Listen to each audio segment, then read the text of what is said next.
शांत हो जाइए अब।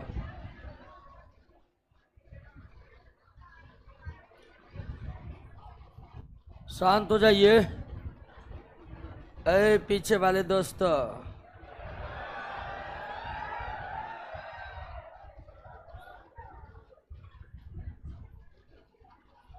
रजनीगंधा खा के थूक बाहर फेंकना है, बगले में फेंक दीजिएगा।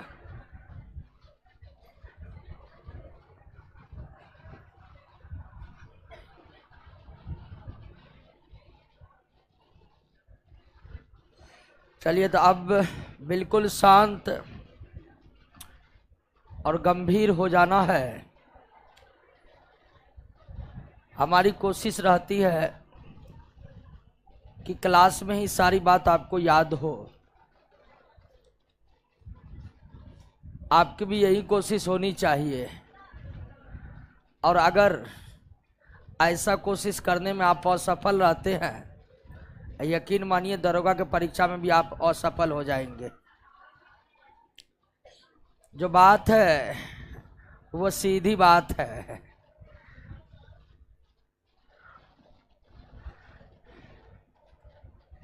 चलिए, एक हमारे दोस्त है सुमन राजपूत, क्लास चल क्यों नहीं रहा है? क्लास चल रहा है दोस्त, अभी बस शुरू नहीं किए हैं, थोड़ा क्लास का ताल मिला रहे हैं।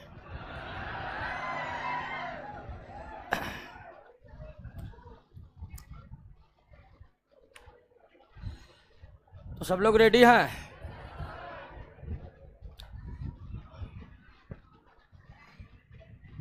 आवाज को लेकर समस्या सब क्लास में रहता है।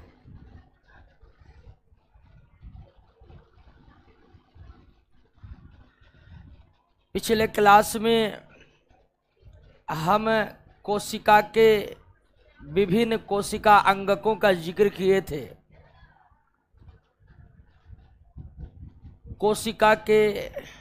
कोशिका द्रव में विभिन्न प्रकार के कोशिका अंगक होते हैं जो कोशिका के लिए तरह तरह के कार्य करते हैं, और कोशिका अंगक के कार्यों के बदौलत ही एक कोशिका जिंदा रहता है। कोशिका अंगक एक प्रकार के नहीं है, ढेरों प्रकार के हैं। Endoplasmic reticulum, ribosome, Golgi body, lysosome, mitochondria, centrosome, इन कोशिका अंगकों के बारे में हम विस्तार पूर्वक समझ चुके हैं। आशा करते हैं कि आप लोग याद कर लिए होंगे। और जब याद कर लेने का मतलब होता है तो याद करना तो है क्वेश्चन,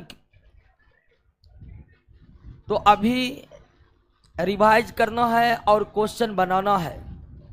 और निश्चित ही चैप्टर के लास्ट में जो क्वेश्चन है वो आपसे बन रहे होंगे। बनाते हैं कि नहीं बनाते? रोज उस क्वेश्चन पर जाइए और देखिए कि आज जो क्लास में जो कुछ डिस्कस हुआ है उनसे रिलेटेड प्रश्न बन रहा है कि नहीं बन रहा है। पढ़ते जा रहे हैं, बेहतरीन तरीके से समझते जा रहे हैं, लेकिन अंततः क्वेश्चन नहीं बन रहा है तो फिर पढ़ने समझने का कोई मतलब नहीं है। हम जिस चीज का तैयारी कर रहे हैं उसका सबसे मेन मकसद यही है कि जो आप पढ़ रहे हैं उससे रिलेटेड प्रश्न बननी चाहिए। एक हमारे दोस्त है राजबली कुमार, कर याद नहीं हो रहा है, कोई टेंशन नहीं है, दूसरा चीज करेंगे, पढ़ाई छोड़ दीजिए। क्या याद नहीं हो रहा है? यही तो समस्या है। इसी के लिए तो हम क्लास ले रहे हैं, हर चीज समझा रहे हैं, उसके बाद भी याद नहीं हो रहा है तो इसका मतलब आप बैठकर पढ़ते नहीं है, दूसरा और कोई बात नहीं है। बैठकर रटिएगा तब नहीं याद होगा। एक बार रटिएगा, नहीं याद हुआ, बार बार रटेंगे, याद होगा कैसे नहीं? तो याद नहीं होने के कारण, इतना कुछ करने के बाद भी याद नहीं होने का कारण मात्र एक है कि आपका सेल्फ स्टडी नहीं हो रहा है। आइए अब आगे बढ़ते हैं और अगला जो कोशिका अंगक है वो है वैक्यूल।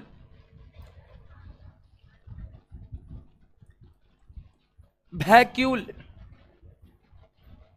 रसधानी, वैक्यूल रसधानी यह क्या है? तो यह कोशिका अंगक है। कहाँ रहते हैं? तो सारे कोशिका अंगक कोशिका द्रव में रहते हैं, ये भी कोशिका द्रव में ही है।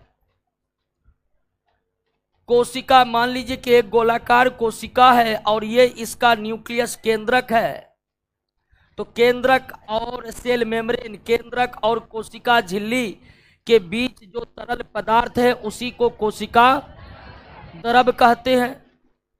कोशिका के केंद्रक और कोशिका झिल्ली के बीच जो तरल पदार्थ होते हैं उसे ही हम कोशिका द्रव कहते हैं, और तमाम कोशिका अंगक इसी कोशिका द्रव में होता है। रसधानी भी कोशिका द्रव में ही रहते हैं, लेकिन अब तक जितने कोशिका अंगक के बारे में आप पढ़े थे सब जीवित थे, सभी के सभी ऑर्गेनोइड सेल ऑर्गेनल था। लेकिन ये जो रसधानी है ये मेटाप्लास्ट है। क्या है? मेटाप्लास्ट है, यानी कि यह कोशिका का एक निर्जीव संरचना है, सजीव संरचना नहीं है।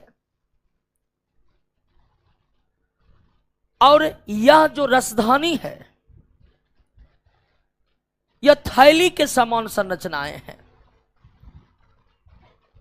रसधानी जो है ये भी थैली के समान संरचनाएं हैं जिनमें द्रव पदार्थ भरे रहते हैं, और उस द्रव पदार्थ को कहते हैं कोशिका रस कहते हैं, अंग्रेजी में इसे सेल सैप कहते हैं।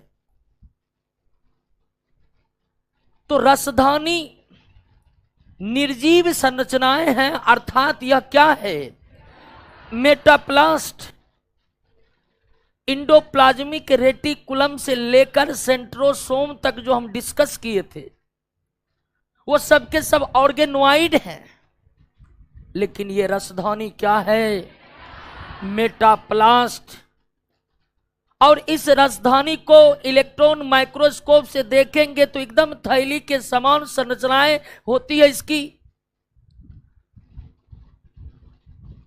और इस रसधानी जो थैली के समान संरचनाएं हैं इसमें द्रव पदार्थ भरे रहते हैं या तरल पदार्थ भरे रहते हैं, जिसे क्या कहते हैं? कोशिका रस कहते हैं। और यह रसधानी मुख्य रूप से पौधों के कोशिका में ही पाया जाता है। मुख्य रूप से किसके कोशिका में? पौधे के कोशिका में। अगर जंतु कोशिका की बात करिएगा, एनिमल की बात करिएगा, जंतु कोशिका का रसधानी बहुत छोटा होता है, बहुत छोटा होता है अथवा नहीं होता है, बहुत छोटा होता है अथवा नहीं होता है। लेकिन पौधे के कोशिका में रसधानी होगा ही होगा, और वो भी बड़े बड़े आकार का। पौधे के कोशिका के रसधानी कभी कभी तो इतना बड़े हो जाते हैं कि पौधे के कोशिका का 90% जगह केवल कौन घेर लेता है?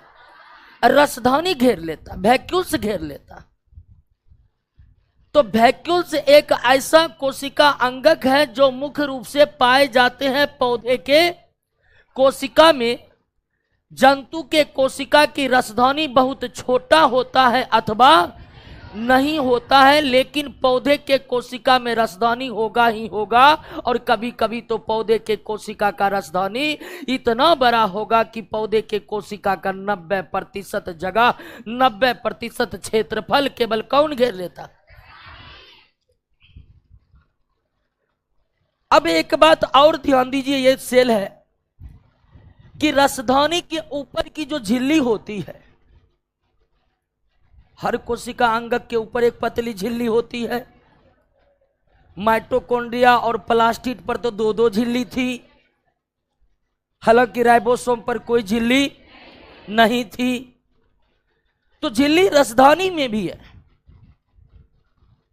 और रसधानी की झिल्ली कोशिका झिल्ली के तरह ही क्या होता है, अर्ध पारगम्य होता है।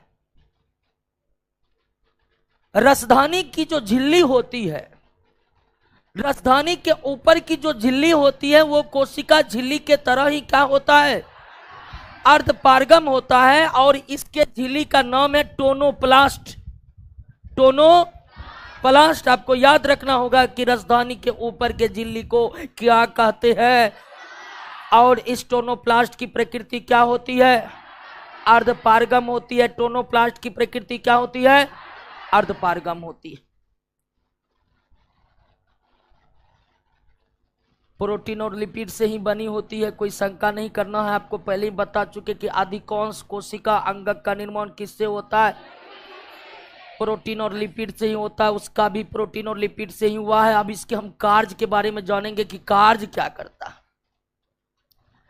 तो ये तो वो कोशिका अंगक है जो मुख्य रूप से पाए जाते हैं पौधे में। तो ये पौधे के कोशिका को मजबूती प्रदान करते हैं। रसधानी युक्त जो पौधे की कोशिका होती है वो जंतुओं से काफी मजबूत होती है। हालांकि पौधे की कोशिका के मजबूती का एक बड़ा कारण कोशिका भित्ति का भी होना है, लेकिन ये रसधानी भी पौधे के कोशिका को अंदर से मजबूती प्रदान करता है। क्लियर है बात, समझ गए? पौधा के कोशिका को भीतर से मजबूत बना कर रखता है कौन सा भाग, रसधानी।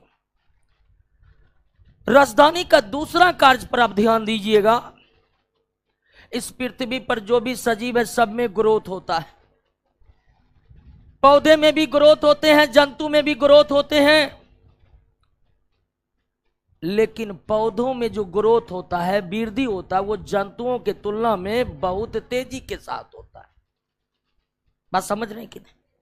पौधों की जो वृद्धि है वो जंतुओं के तुलना में क्या होता है, बहुत तेज होता है। किसी भी सजीव में जो ग्रोथ होता है वो नए कोशिका बनने के बाद होता है। कोशिका विभाजित होते जाती है, नए नए कोशिकाएं बनते जाती है और सजीवों में वृद्धि यानी कि ग्रोथ होते जाता है। लेकिन पौधों में जो वृद्धि होती है वो जंतुओं के तुलना में बड़ी तेजी के साथ होती है। तो इसका मतलब ये भी हुआ कि पौधों में जो नए कोशिका बनती है वो जंतुओं के तुलना में ज्यादा तेजी से बनती है। इसका यही मतलब हुआ ग्रोथ तब होगा जब नए कोशिका बनेंगे। अगर ग्रोथ तेजी से हो रहा है मतलब नए नए कोशिका तेजी से बन रहा है, और पौधों में ग्रोथ तेजी से होता है मतलब पौधे में नए नए कोशिका बहुत तेजी के साथ बनता है। अब कोशिका बनने के लिए कोशिका द्रव भी चाहिए। अब पौधा बहुत तेजी के साथ नए नए कोशिका बनाता है तो उन्हें कोशिका द्रव की भी ज्यादा जरूरत है जंतुओं के तुलना में।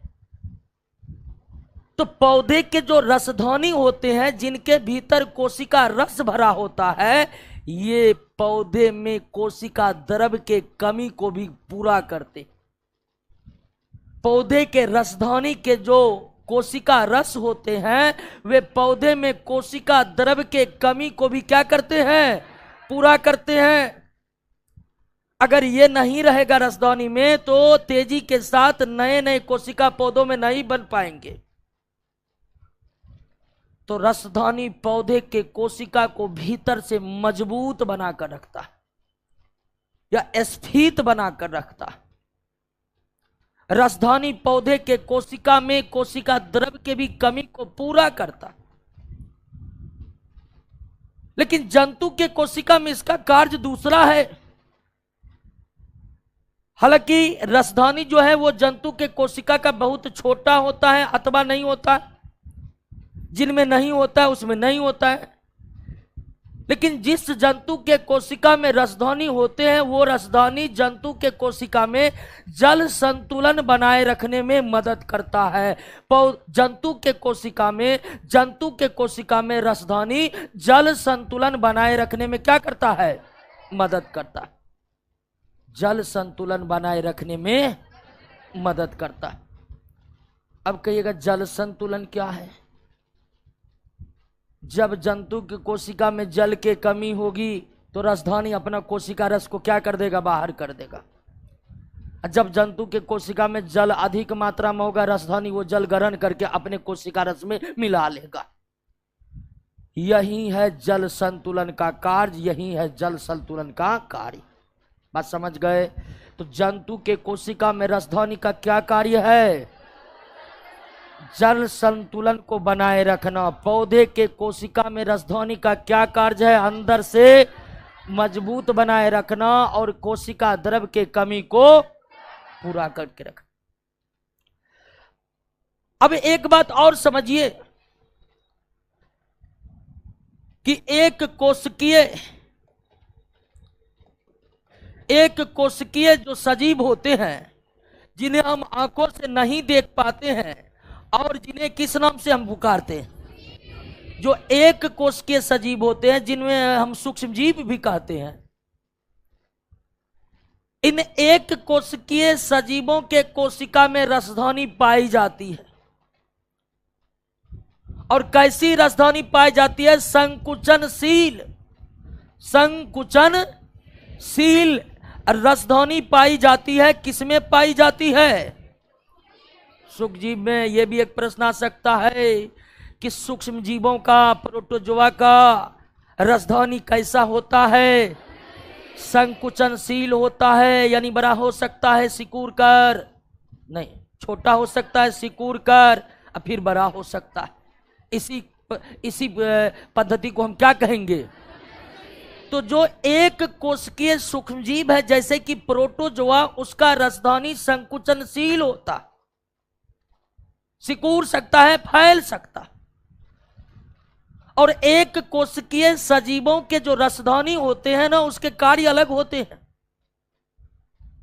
उनके क्या कार्य होते हैं? तो एक कोशिकीय सजीवों के संकुचनशील रसध्वनि अपशिष्ट पदार्थों को जमा रखते हैं और उन्हें कोशिका से बाहर करने में मदद करते हैं। एक कोशिकीय सजीवों का संकुचनशील रसध्वनि इन सजीवों के अपशिष्ट पदार्थों को, कोशिका के भीतर बनने वाले अपशिष्ट पदार्थों को अपने में संचित कर लेता है और फिर उसे कोशिका के बाहर कर देता है। अपशिष्ट पदार्थ को जमा करके बाहर करना एक तरह से कहिए उत्सर्जन वाला काम करता है, यानी उत्सर्जन में मदद करता है ये संकुचनशील रसध्वनि। उत्सर्जन समझ रहे हैं ना? शरीर से हानिकारक पदार्थ का बाहर निकलना क्या कहलाता है?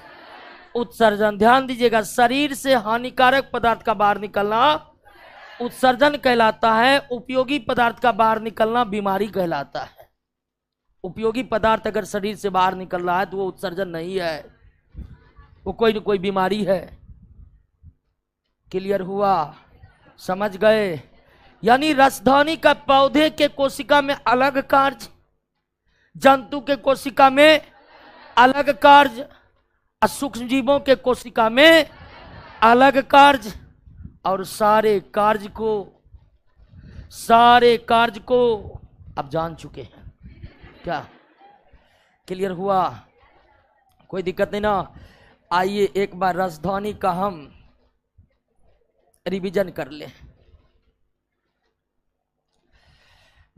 एक बहुत अच्छा क्वेश्चन आ रहा है शुभम कुमार पासवान जी का। आप क्वेश्चन कॉपी में क्यों नहीं लिखाते हैं? लिखाने वाला काम समाप्त हो चुका है। अब सिर्फ समझना है, क्वेश्चन रटना है, परीक्षा में टॉप करना है, नौकरी करना है। जिंदाबाद। क्या मैट्रिक में लिखे कॉपी भर भर के, इंटर में थोड़ा छोड़ छोड़ के लेकिन भर भर के, ग्रेजुएशन में तो देख देख के भर भर के लिखे। क्या तो अब लिखने की कोई आवश्यकता?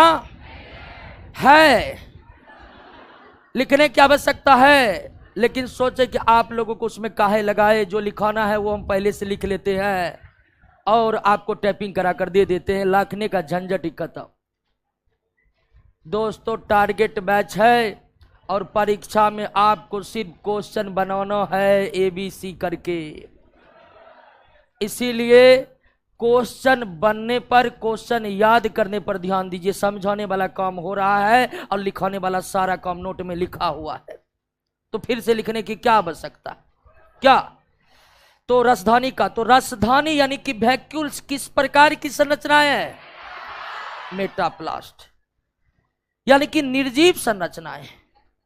यह मुख्य रूप से किस में पाया जाता है? जंतु का बहुत छोटा होता अथवा अब पौधों में बड़ा होता है। रसधानी की जो झिल्ली होती है उसे क्या कहते हैं? रसधानी की जो झिल्ली होती है उसे क्या कहते हैं? और टोनोप्लास्ट कोशिका झिल्ली के तरह ही अर्धपारगम होता है। कैसा होता है? पौधा के कोशिका को स्फीत बनाए रखने में, अर्थात अंदर से मजबूत बनाए रखने में किसका योगदान है? पौधे के कोशिका में कोशिका द्रव के कमी को कौन पूरा करता है? जंतु के कोशिका में जल संतुलन बनाए रखने का कार्य रसधानी करता है। एक कोशिकीय सजीवों का रसधानी कैसा होता है? संकुचनशील। रसधानी का काम है अपशिष्ट पदार्थ को जमा करना और उसे शरीर से, और इस तरह सारे कोशिका अंगक आप पढ़ चुके, एक भी अब नहीं है। लेकिन दोस्तों कोशिका के बारे में आज भी संपूर्ण जानकारी हमारे जीव वैज्ञानिकों को नहीं मिला है। अभी तक कोशिका के बारे में जो पढ़े हैं, क्या बस कोशिका में यही है? नहीं, और भी बहुत कुछ, और भी बहुत कुछ। नित्य प्रतिदिन नए नए रिसर्च होते रहते हैं और कोशिका के बारे में नई जानकारी निकलकर आज भी सामने आ रही है। अब तक जो कोशिका अंगक पढ़े, इंडोप्लाज्मिक रेटिकुलम से लेकर वैक्यूल तक, ये प्रमुख कोशिका अंगक था। लेकिन हाल के वर्षों में हमारे जीव वैज्ञानिकों ने कुछ और भी महत्वपूर्ण कोशिका अंगकों के बारे में पता लगाया है। और जो महत्वपूर्ण कोशिका अंगक का पता हाल के वर्षों में लगा है, उनमें कुछ प्रमुख है जिसे आपको याद रखना। एक है एस्फिरोसोम। एस्फिरोसोम।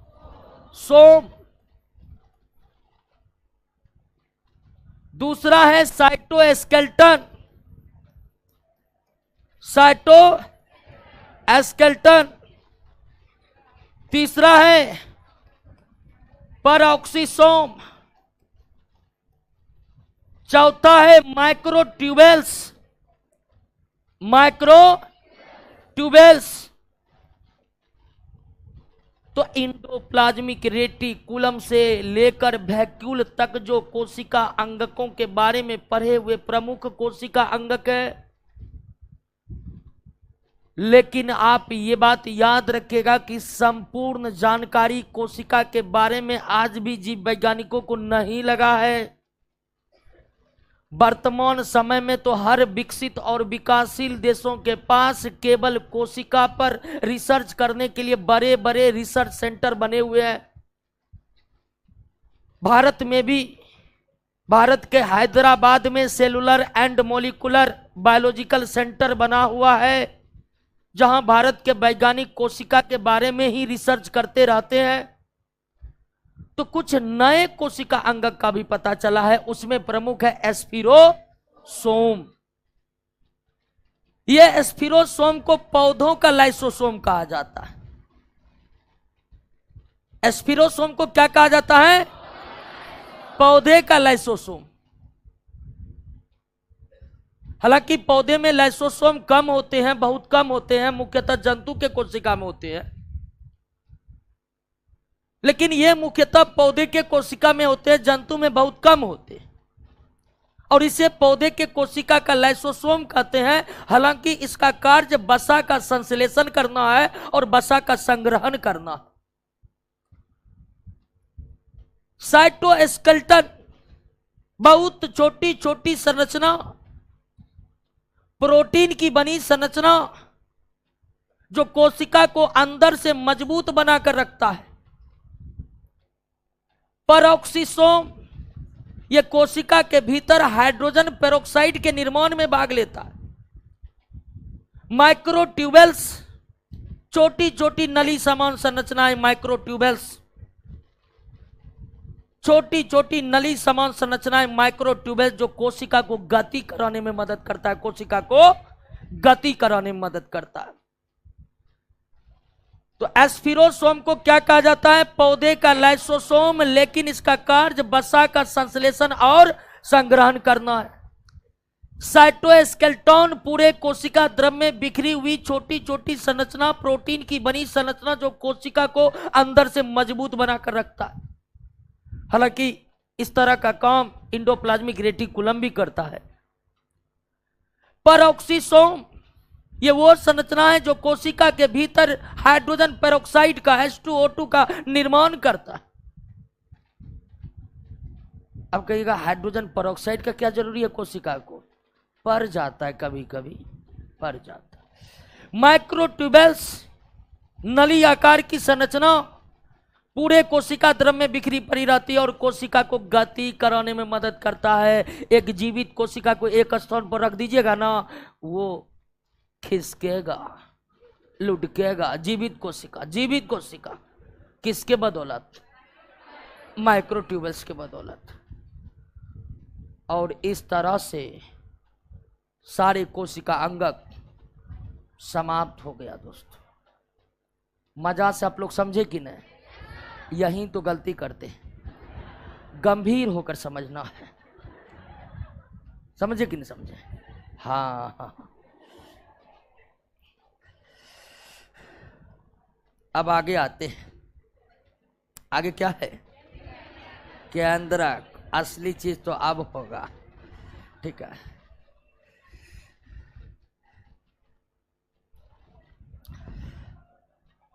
आइए दोस्तों, सारे कोशिका अंगक के बारे में पढ़ चुके हैं। हाल फिलहाल में जो है उसको भी पढ़ चुके हैं। एक क्वेश्चन बार बार आ रहा है कि साइटोसोम क्या है? साइटोसोम क्या है? साइटोसोम क्या है? यह है कोशिका, यह है कोशिका झिल्ली, यहां पर है कोशिका द्रव, और इसी में पाया जाता है कोशिका अंगक। यही ना है एक सामान्य कोशिका की संरचना। कोशिका जिसका बारी घेरा कोशिका झिल्ली, हालांकि पौधे में इसके ऊपर कोशिका भित्ति भी होती है। यह है केंद्रक और कोशिका झिल्ली के बीच जो तरल पदार्थ है उसे कोशिका, और कोशिका द्रव में एंडोप्लाज्मिक रेटिकुलम से लेकर माइक्रोट्यूबल्स तक कई प्रकार के कोशिका अंगक। अब यहां पर एक सवाल है कि साइटोसोम किसे कहते हैं? प्रश्न भी होगा आपके नोट में साइटोसोम के बारे में। कोशिका द्रव, कोशिका झिल्ली और कोशिका अंगक को सम्मिलित रूप से क्या कहते हैं? साइटोसोम। यानी कि आप कह सकते हैं cytosome plus nucleus equal to cell. यानी साइटोसोम किसे कहते हैं? तो ध्यान दीजिए, कोशिका झिल्ली, कोशिका द्रव, और कोशिका द्रव में उपस्थित विभिन्न प्रकार के कोशिका अंगक को सम्मिलित रूप से क्या कहते हैं? साइटोसोम। बस साइटोसोम के अंतर्गत केंद्रक नहीं आता है, उसके अलावा कोशिका के सारे भाग आते हैं। साइटोसोम और न्यूक्लियस इक्वल टू सेल। समझ गए साइटोसोम क्या है? कोई दिक्कत नहीं ना।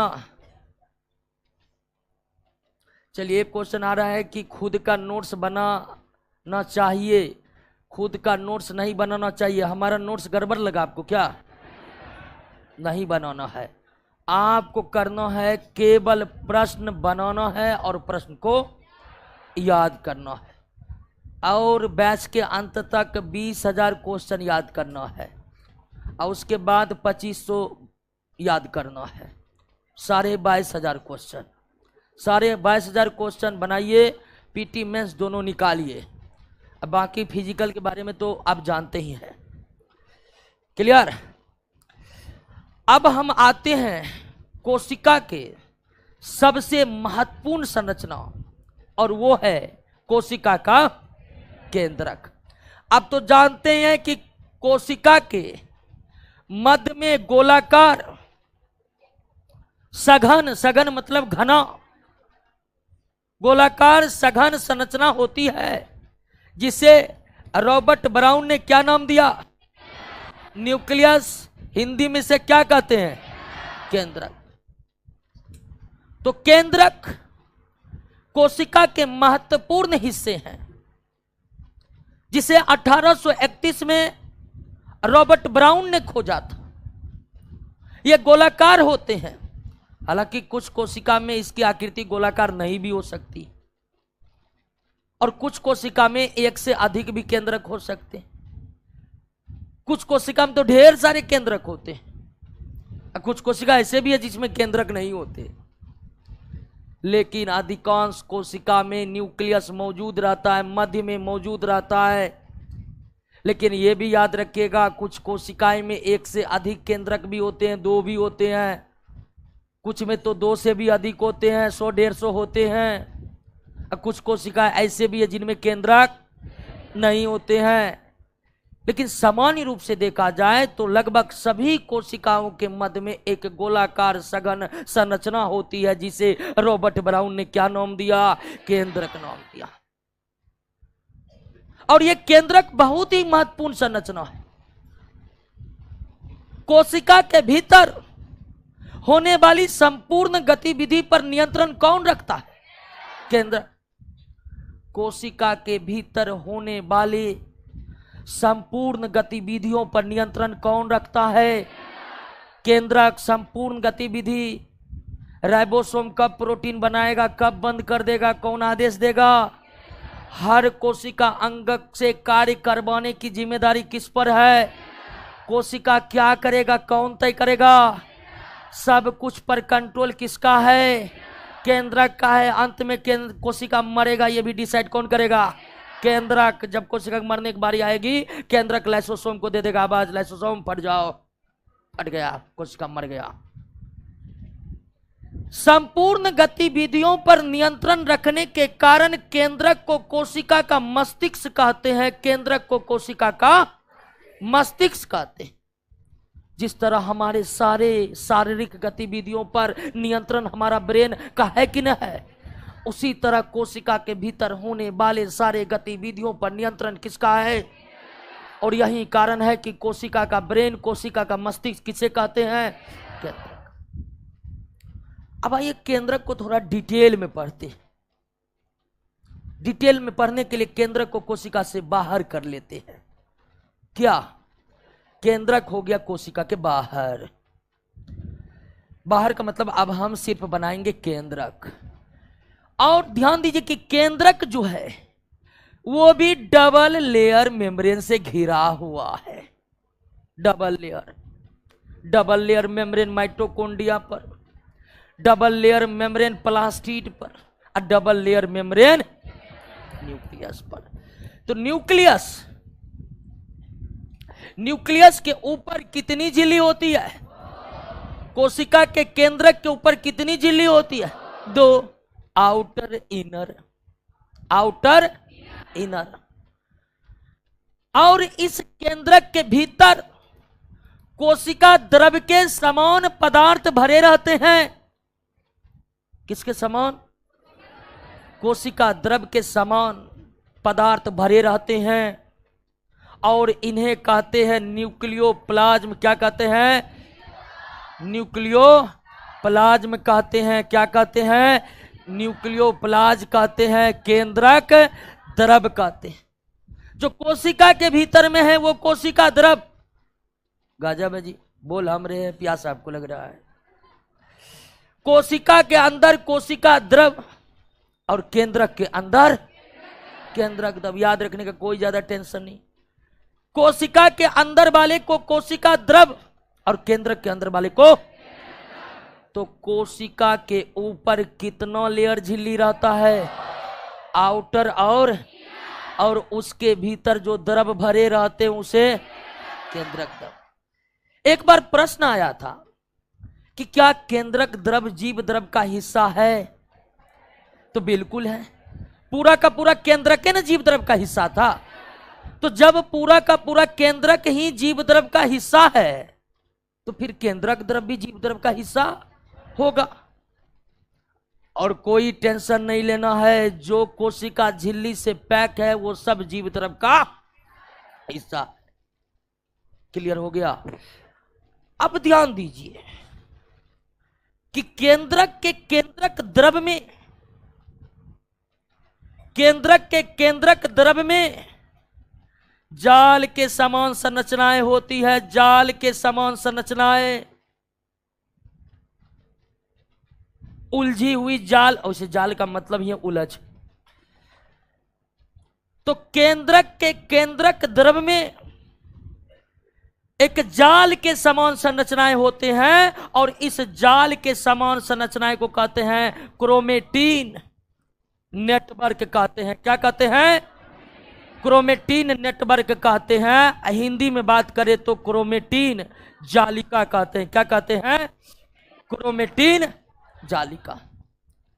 केंद्रक के भीतर केंद्रक द्रव में जो जाल के समान संरचनाएं होते हैं उसे क्या कहते हैं? क्रोमेटिन नेटवर्क कहते हैं। हिंदी में क्रोमेटिन जालिका कहते हैं।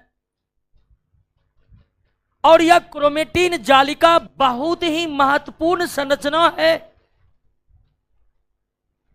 कैसे यह महत्वपूर्ण संरचना है अभी तुरंत आपको पता चलेगा, लेकिन पहले यह जानिए कि यह क्रोमेटिन जालिका बने होते हैं हिस्टोन प्रोटीन से। किस प्रोटीन से? हिस्टोन प्रोटीन से बने होते हैं। और किससे बने होते हैं? डीएनए से। इसके अलावे इसमें क्या रहते हैं? आरएनए। इसके अलावे इसमें नॉन हिस्टोन प्रोटीन भी होते हैं। क्या होते हैं? नॉन हिस्टोन प्रोटीन भी होते हैं। लेकिन प्रमुख है कि यह क्रोमेटिन नेटवर्क हिस्टोन प्रोटीन और डीएनए से बने।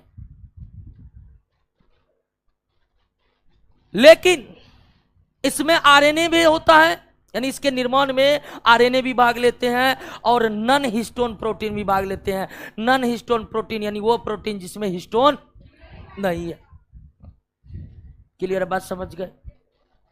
अब यह ध्यान दीजिए दोस्तों कि क्रोमेटिन नेटवर्क भी कोशिका द्रव में, केंद्रक द्रव में दो प्रकार के होते।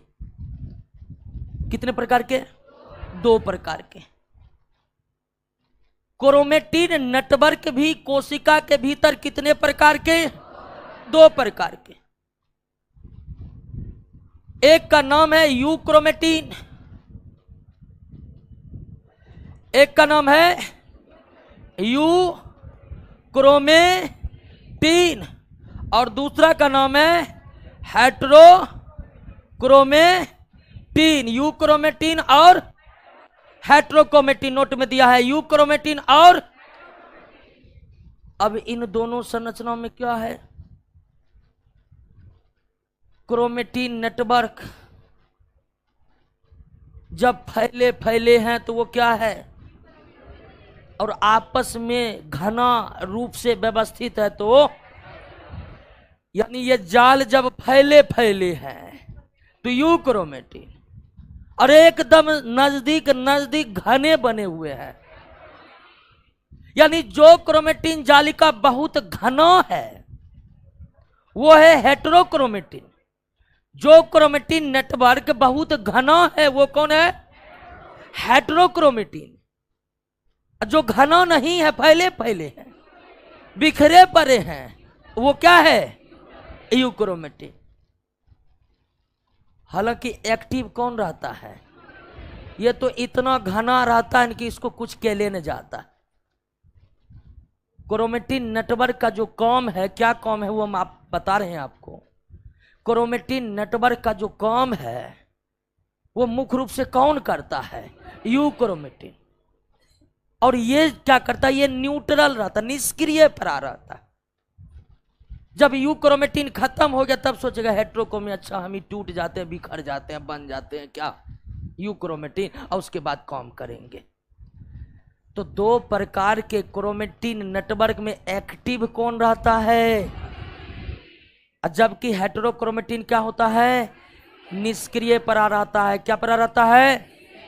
अब यह जो क्रोमेटिन नेटवर्क है बहुत ही महत्वपूर्ण संरचना। वो कैसे? तो जब कोशिका विभाजित होकर नए कोशिका बनने लगती है, कोशिका पहले वयस्क होगा और वयस्क होकर कोशिका विभाजित होगा, मतलब पुराना से नया कोशिका बनेगा। तो जब कोशिका विभाजित होने लगती है, जब कोशिका विभाजित होने लगती है तो विभाजन के समय यानी नए कोशिका उत्पन्न होने के समय जो ये क्रोमेटिन नेटवर्क है जो जाल के समान होती है, वह अपनी संरचना को बदलकर एक क्षर के समान संरचना में परिवर्तित कर लेती है।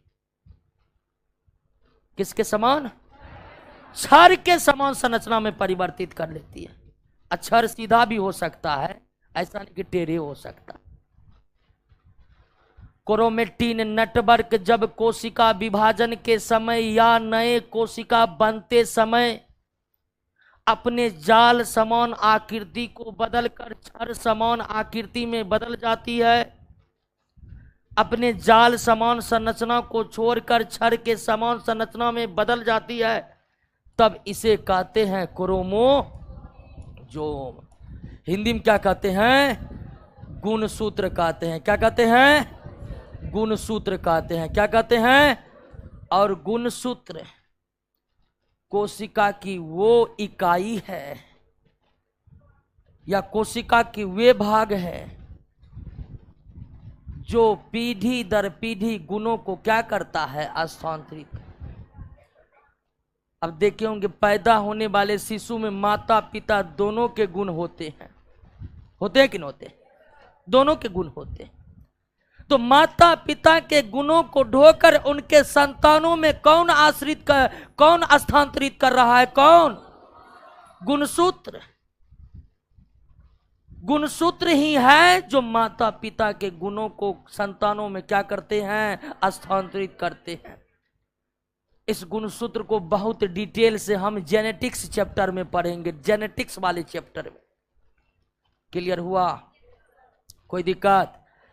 तो कोशिका द्रव में जो जाल के समान संरचनाएं होते हैं उसे क्या कहते हैं? क्रोमेटिन जालिका जो कोशिका विभाजन के समय क्या बन जाता है? अब देखिए क्रोमेटिन जालिका ही क्या बना है, इसका मतलब गुणसूत्र उसी से बना है जिससे कौन बना है? अर्थात गुणसूत्र भी मुख्य रूप से किससे बने हैं?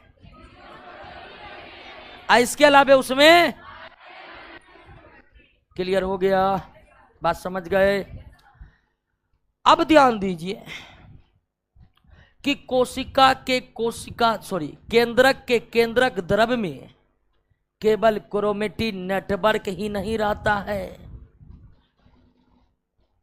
केंद्रक के केंद्रक द्रव में और छोटे छोटे गोलाकार छोटे छोटे गोलाकार संरचना पाया जाता है जिसे कहते हैं केंद्रिका कहते हैं। क्या कहते हैं? केंद्रिका। अंग्रेजी में न्यूक्लियोलस कहते हैं। कोशिका के केंद्रक में केंद्रक के केंद्रक द्रव में भी छोटी छोटी गोलाकार संरचनाएं पाए जाते हैं जिसे क्या कहते हैं? केंद्रिका। जिसकी खोज वैज्ञानिक फोंटाना ने की थी। किसने की थी? फोंटाना ने की थी, आपके नोट में दिया हुआ है। और यह केंद्रिका का काम है आरएनए का निर्माण करना। जिस तरह राइबोसोम का काम है प्रोटीन का निर्माण करना, उसी तरह कोशिका के केंद्रक के केंद्रक द्रव में जो केंद्रिका है इसका काम है क्या बनाना? आरएनए बनाना। क्या बनाना? आरएनए बनाना। Any problem? समझ गए? और इस तरह से केंद्रक भी क्या हो गया? समाप्त होगा। आइए केंद्रक का एक बार रिवीजन कर लेते।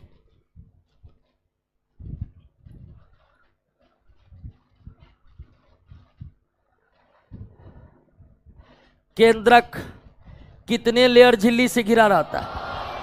और केंद्रक के झिल्ली को केंद्रक झिल्ली या न्यूक्लियर मेम्ब्रेन कहते हैं।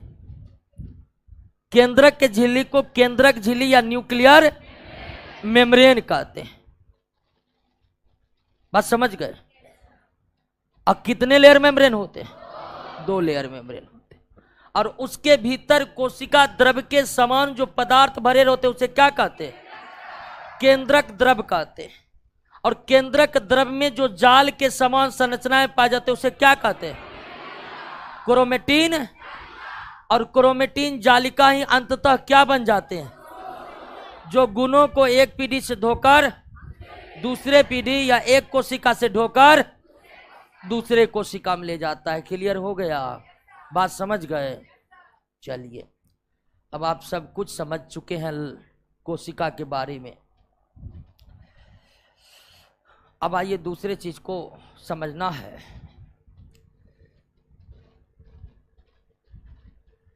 एक कह रहा कि बार बार रुकता है वीडियो, बार बार रुकता है, नेटवर्क स्लो होगा आपका। इधर से तो कोई गड़बड़ी नहीं है और लगभग ढेर सारे लड़के जुड़े हुए हैं, तो कुछ कुछ का रुक रहा है तो निश्चित ही नेटवर्क प्रॉब्लम होगा। इधर से कोई प्रॉब्लम नहीं है। कौन सी सुखजीव कोशिका, एक क्वेश्चन आ रहा था।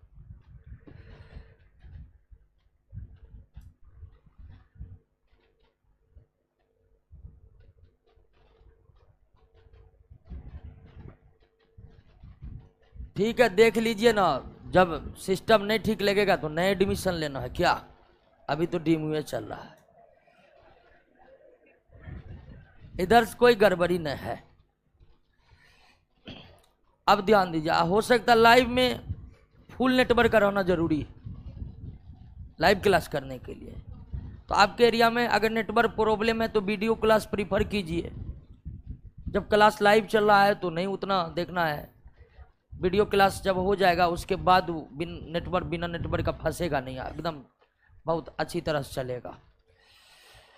अब ध्यान दीजिए दोस्तों, अब कोशिका के बारे में सब कुछ जान गए कि कोशिका में कोशिका झिल्ली होती है, केंद्रक होते हैं, ढेर सारे कोशिका अंगक होते हैं कि नहीं होते? लेकिन दोस्तों ध्यान दीजिए कि पृथ्वी पर आज जो जितने तरह के सजीव देख रहे हैं, ढेर तरह के सजीव देख रहे हैं, कुत्ता, बिल्ली, हाथी, घोड़ा, ढेर तरह के सजीव, ढेर तरह के पेड़ पौधे, है कि नहीं है? और जीव वैज्ञानिकों ने तो 18 लाख सजीवों के जातियां का अब तक पता लगा चुका है। 18 लाख। और जीव वैज्ञानिकों का कहना है कि बहुत का पता नहीं लगा है। अब आप सोचिएगा तो फिर हमारे जीव वैज्ञानिक कर क्या रहे हैं? अभी तक सबका पता नहीं लगा है। दोस्तों बहुत कठिन है। पृथ्वी पर आज भी ऐसे जटिल जटिल पर्यावरण उपलब्ध है जहां सबका जाना सबका जाना संभव नहीं है। कालाहारी मरुस्थल के बीचों बीच जाना अब भी संभव नहीं हो पाया है। हो भी पाया है तो वहां रहकर पता लगाना कि कौन कौन जंतु रह रहे हैं बड़ी मुश्किल है। अमेजन का घने जंगल का नाम आप सुने होंगे, पढ़े नहीं है क्या? पढ़े भी होंगे। वह जंगल इतना घना है कि आज भी जीव वैज्ञानिकों को पूरा अनुमान नहीं है कि कितने प्रकार के जीव जंतु इस जंगल में है। तो बहुत का खोजा जाना बाकी है, लेकिन 18 लाख सजीवों की जातियों को खोज लिया गया है। और आज जो जितने प्रकार के सजीव को आप इस पृथ्वी पर देख रहे हैं, आपको क्या लगता है कि सब एकाएक आकर पृथ्वी पर रहने लगे? पृथ्वी बना और ऊपर से सब नीचे गिरे और मस्ती से रहने लगे?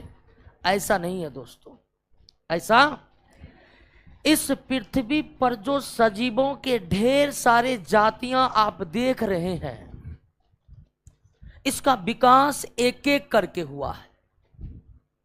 पहले एक सजीव आए, वो लंबे समय तक रहे, उनमें परिवर्तन होता गया और उसी से नए सजीवों की उत्पत्ति हुई। उदाहरण के तौर पर पहले बंदर आए, लंबे समय तक बंदर रहा, उनके शरीर में शारीरिक परिवर्तन होते गए और फिर उसी से मानव की उत्पत्ति हुई। ऐसा जीव वैज्ञानिकों का मानना है। वह उनका मानना है तो हम लोगों का मानना है, सही होगा। तो सजीव जो इतने प्रकार के इस पृथ्वी पर है, सबका विकास एक साथ नहीं बल्कि एक एक करके हुआ है। और अगर एक एक करके सजीवों का विकास हुआ है पृथ्वी पर, तो निश्चित ही कोई वो सजीव होगा जो पहली बार इस पृथ्वी पर आए होंगे। और पहली बार जो पृथ्वी पर कोशिका वाला सजीव अवतरित हुआ वो था कौन? जीवाणु, यानी कौन? हालांकि बैक्टीरिया से पहले ही वायरस आ गए थे, लेकिन वायरस में कोशिका, इसलिए वायरस को हम सजीव नहीं मान सकते पूरी तरह से।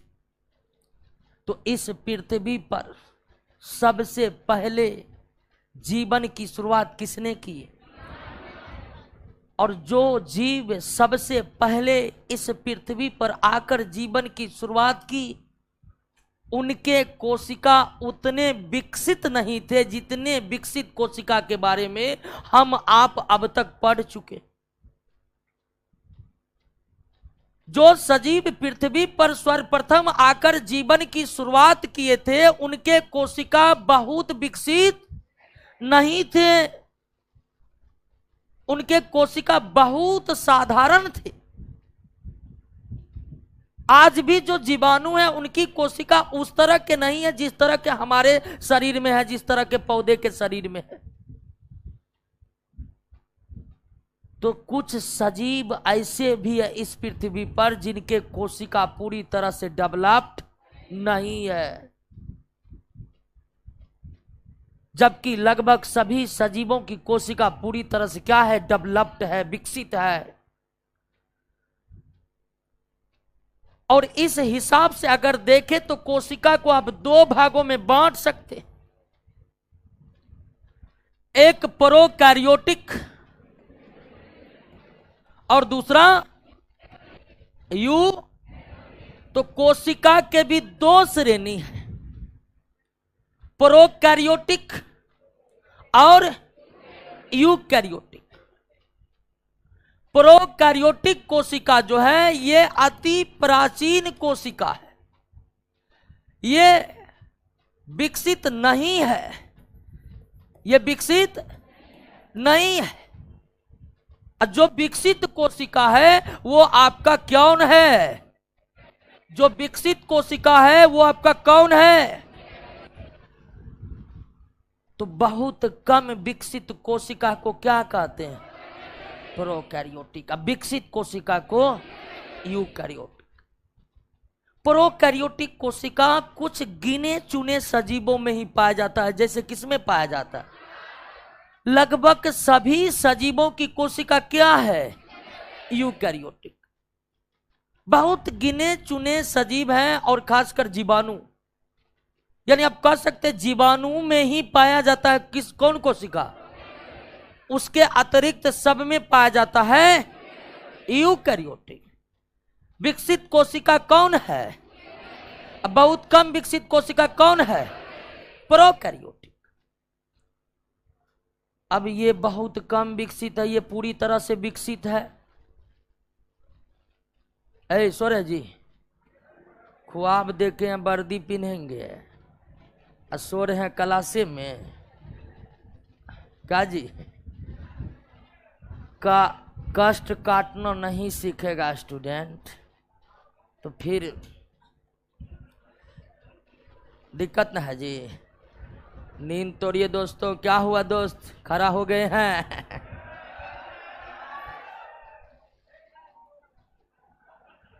ठीक है जी, पूरा ध्यान दे रहे हैं कि खैनी चुना रहे हैं। तो बहुत कम विकसित कोशिका कौन है? अब पूरी तरह से विकसित कोशिका, क्लियर हो गया।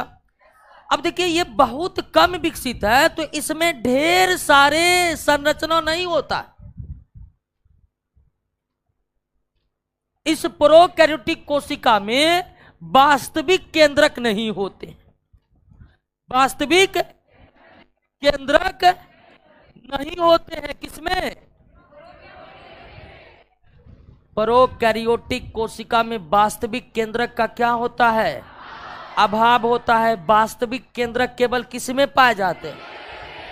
अब यहां पर एक शब्द आया है कि वास्तविक केंद्रक। हम यहां ये नहीं लिखे हैं कि इसमें केंद्रक नहीं पाया जाता है, हम यहां ये लिखे हैं कि वास्तविक केंद्रक रियल न्यूक्लियस का अभाव होता है किसमें?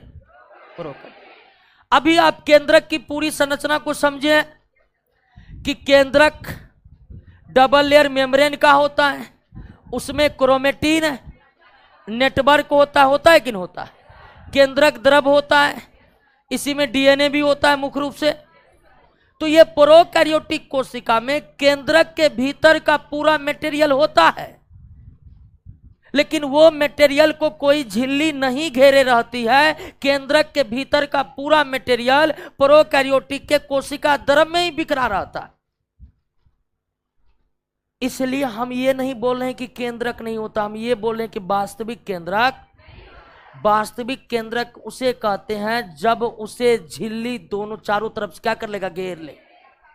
तो केंद्रक के अंदर का मटेरियल इस प्रोकैरियोटिक के कोशिका द्रव में है, लेकिन वो मटेरियल झिल्ली से नहीं होने के कारण उसे हम केंद्रक नहीं कह सकते हैं। इसलिए हम लिख रहे हैं कि इसमें वास्तविक केंद्रक नहीं होते हैं, इसमें वास्तविक केंद्रक नहीं होते। झिल्ली से घिरा केंद्रक ही क्या कहलाएगा? जबकि वास्तविक केंद्रक किसमें होते हैं? क्लियर हो गया। उसके अलावे कई कोशिका अंगक प्रोकैरियोटिक में नहीं होते। या आप सीधा समझिए कि प्रोकैरियोटिक में राइबोसोम को छोड़कर कुछ भी नहीं पाया जाता। प्रोकैरियोटिक कोशिका में राइबोसोम के अतिरिक्त कोई कोशिका अंगक नहीं पाया जाता है, और राइबोसोम भी पाया जाता है छोटा वाला कौन, और इसका राइबोसोम भी है बड़ा वाला कौन। क्लियर हुआ? राइबोसोम के अतिरिक्त कुछ नहीं होता इसमें। तो प्रोकैरियोटिक यूकैरियोटिक समझे कि ना समझे? और भी ढेर सारे अंतर है इनके बीच जो आपके नोट में दिया हुआ है, और हमें पूरा विश्वास है कि इतना विस्तार पूर्वक कोशिका डिस्कस किए आपके सामने कि अब पढ़कर इसके अंतर को आप समझ जाइएगा। एक बार नजर दौड़ाइए।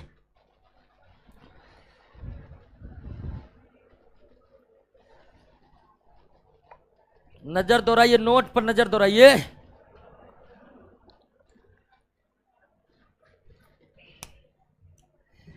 चलिए, धीरज कुमार कह रहा बीए पार्ट 3 वाला फॉर्म डाल सकता है? नहीं जी, नहीं डाल सकता।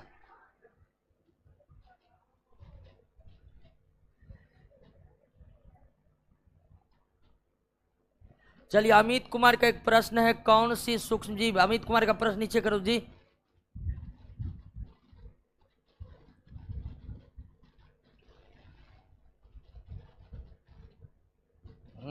कौन सा सूक्ष्मजीव कोशिकीय एक विशिष्ट केंद्रक झिल्ली के साथ अमीबीय आकार की होती है?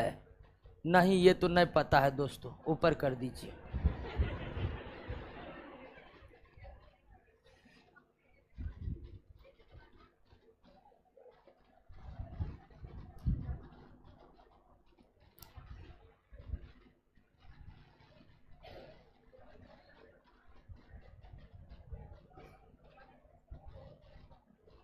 क्लियर हो गया?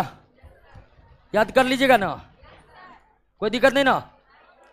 मेन अंतर है कि इसमें वास्तविक केंद्रक नहीं होते हैं और इसमें होते हैं। इसमें राइबोसोम को छोड़कर कोई कोशिका अंगक नहीं पाया जाता और इसमें सभी कोशिका अंगक। यह कोशिका केवल जीवाणुओं में होता है और बाकी सारे सजीव में यूकैरियोटिक होता है। इसमें गुणसूत्र होते हैं केवल एक, इसमें होता है एक से अधिक, इसमें होता है एक से अधिक। क्लियर हो गया? अब आइए दोस्तों, इस पृथ्वी पर तो कई तरह के सजीव है, लेकिन अगर मुख्य सजीव कौन है तो वो है जंतु, दूसरा है पौधा। चलिए एक देखिए, बहुत करा आपके द्वारा दिए गए नोट से एग्जाम निकल जाएगा। क्या बात करते हैं, ये तो आप खुद तय कर सकते हैं। आप सभी ग्रेजुएट है ना जी, इतना तो आप तय कर ही सकते हैं कि हम क्या कर रहे हैं, अच्छा पढ़ा रहे हैं कि नहीं पढ़ा रहे हैं, मेरा नोट अच्छा है कि नहीं अच्छा है, ये तय आप खुद कर सकते। हम तो कहें, हम तो बढ़ा चढ़ा कर ही कहेंगे अगर कहना होगा तो। क्या परीक्षो निकल जाएगा, फिर रख दीजिएगा, आपका बाल बच्चा होगा वो पढ़ेगा, उसका भी एग्जाम निकल जाएगा। तो ध्यान दीजिए, आप यह बात खुद से तय कीजिए। आप इतना क्लास कर लिए हैं, आपके सामने मेरा नोट्स है, तो किसी भी तरह का शक नहीं कीजिए, हमारा ही नोट है जिसको पढ़कर एग्जाम निकलेगा। इसका मतलब यह नहीं कि हम दूसरे के नोट्स का बुराई करते हैं। नोट्स मेरा कैसा है निश्चित तौर पर यह तय करने का अधिकार आपके ही पास है, और आप भी ग्रेजुएट है, हम भी ज़्यादा पढ़े लिखे नहीं है, उतना ही है हम भी, ठीक है ना।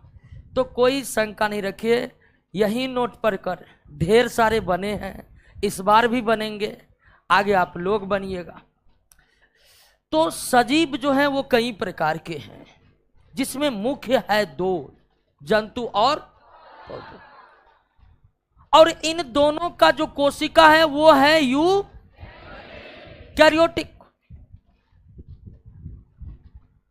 दोनों में ही कैसा कोशिका पाया जाता है? यूकैरियोटिक। जंतु में भी यूकैरियोटिक, पौधे में भी यूकैरियोटिक। यानी दोनों के कोशिका में बहुत ज्यादा अंतर नहीं है, लेकिन फिर भी कुछ कुछ अंतर है। इस पौधे पर जो दो मुख्य सजीव है, जंतु और पौधा, दोनों के कोशिकाएं लगभग समान है, क्योंकि दोनों का ही कोशिका क्या है, लेकिन फिर भी कुछ ना कुछ असमानताएं हैं। तो पौधे और जंतु की कोशिकाएं में जो कुछ असमानताएं हैं, जो कुछ अंतर है, उसको भी जानना बहुत जरूरी है। तो इसमें क्या अंतर है, तो अब तक जो हम पढ़े हैं उसी आधार पर आप बहुत आराम से तय कर लीजिएगा कि क्या अंतर है पौधे और जंतु के कोशिका में। ध्यान रखिएगा, बहुत ज्यादा अंतर, क्योंकि दोनों का ही कोशिका कौन कोशिका है? यूकैरियोटिक। तो जो कुछ कुछ अंतर है, जैसे कुछ अंतर है कि जैसे पौधा में पाया जाता है सेल वॉल, पाया जाता है जी, इसमें नहीं पाया जाता। इसमें पाया जाता है क्या? सेंट्रोसोम, इसमें नहीं पाया जाता है। सेल वॉल की उपस्थिति के कारण पौधा का कोशिका मजबूत होता है, उतना मजबूत जंतु का नहीं होता है। जैसे पौधे में पाए जाते हैं प्लास्टिड, पौधे में पाए जाते हैं, और इसमें नहीं पाए जाते हैं। इसमें पाया जाता है बड़े आकार का क्या? वैक्यूल। इसमें बड़े आकार का वैक्यूल्स नहीं पाया जाता है, छोटा छोटा पाया जाता है या नहीं पाया। पौधे के कोशिका बड़े होते हैं, उसके तुलना में जंतु का छोटे होते हैं। कोशिका भित्ति कारण पौधे कोशिका मजबूत होते हैं, पौधे की तुलना में जंतु का कोशिका थोड़ा कमजोर होते। क्लियर हो गया? बात समझ गए ना? फिर भी एक अंतर पढ़िएगा, एक दो बार अंतर को पढ़ लीजिएगा, कोई दिक्कत नहीं ना। तो इस तरह से कोशिका हो गया समाप्त, कोशिका हो गया है समाप्त।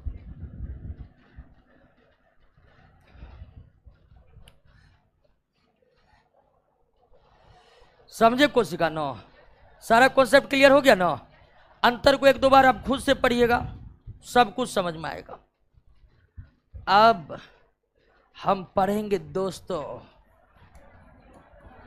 डिफ्यूजन एंड ऑस्मोसिस, विसरण और परासरण। अब ध्यान दीजिए, जो कोशिका है ना जी,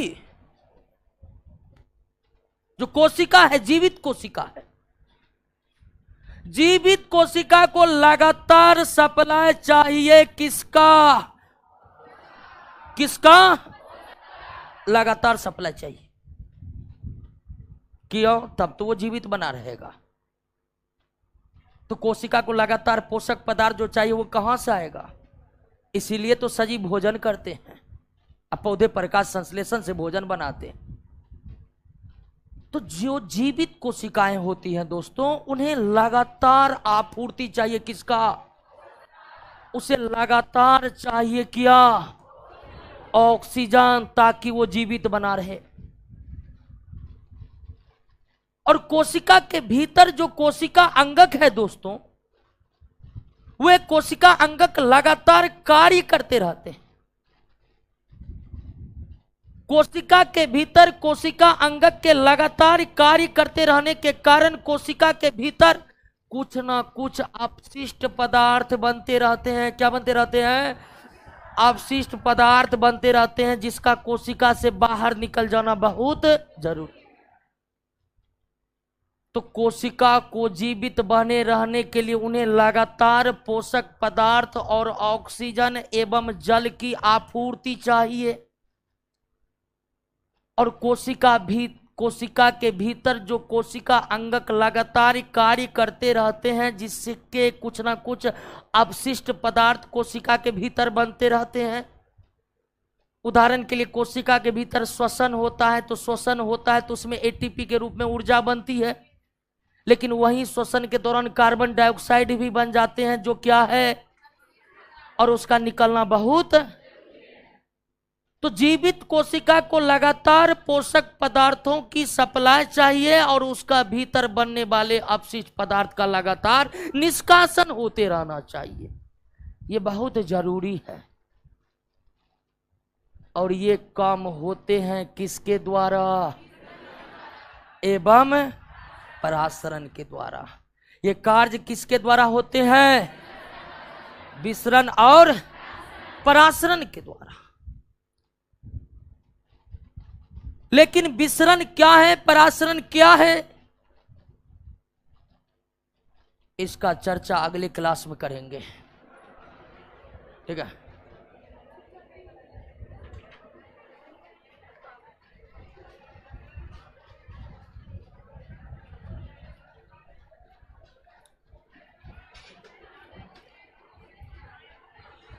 तो मिलते हैं दोस्तों कल के क्लास में।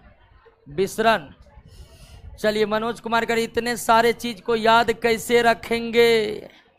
यही तो दिक्कत है, थोड़ा कष्ट तो है दरोगा बनने में।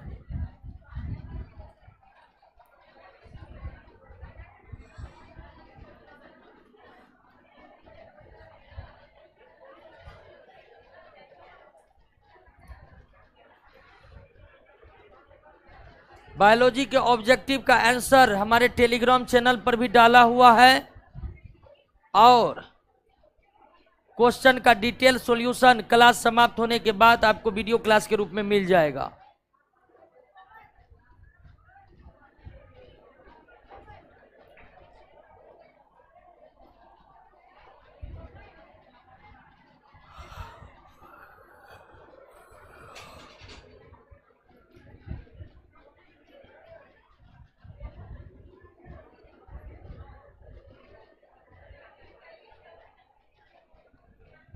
ठीक है, ऑनलाइन क्लास को बंद कीजिए। मिलते हैं दोस्तों कल के क्लास में। बंद कीजिए ऑनलाइन।